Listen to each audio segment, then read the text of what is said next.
Hello world, samahan niyo ulit ako sa aking paglalakbay.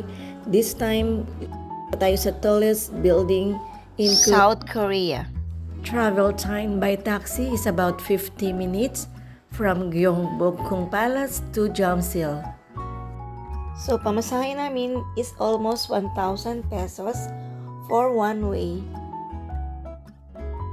Ayan, passing through a tunnel na medyo mahaba-haba rin. Then, nandito rin tayo sa kanilang expressway para talaga tayong nasa K-drama. Actually, malalampasan natin ang madaming lugar. Kasama na din yan ang Gangnam. We also passed the Jeomsil Bridge and Olympic Expressway. Pero masarap maglakbay kahit 50 minutes yung takbo ng taxi namin kasi maganda ang mga surroundings, ang mga views. Ang ganda din ng mga highways nila, parang expressway lang din sa atin. Yung taxi driver pa naman namin is a non-English speaking, so ayun, pinakita ko na lang ang picture ng pupuntahan namin. So, ayan mga ka-travel, kitang-kita na namin ang Lotte Tower.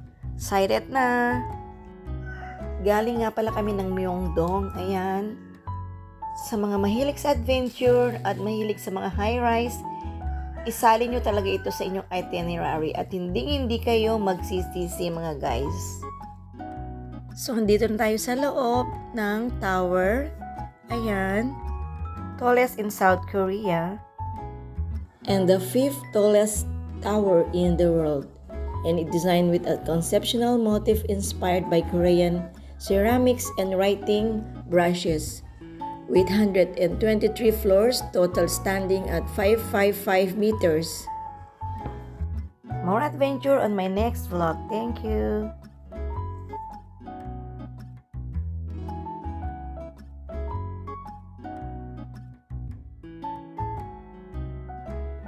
Meron po siyang galleries, cafes, and luxury hotel. And in addition of the skywalk and an observation deck with 3 experience.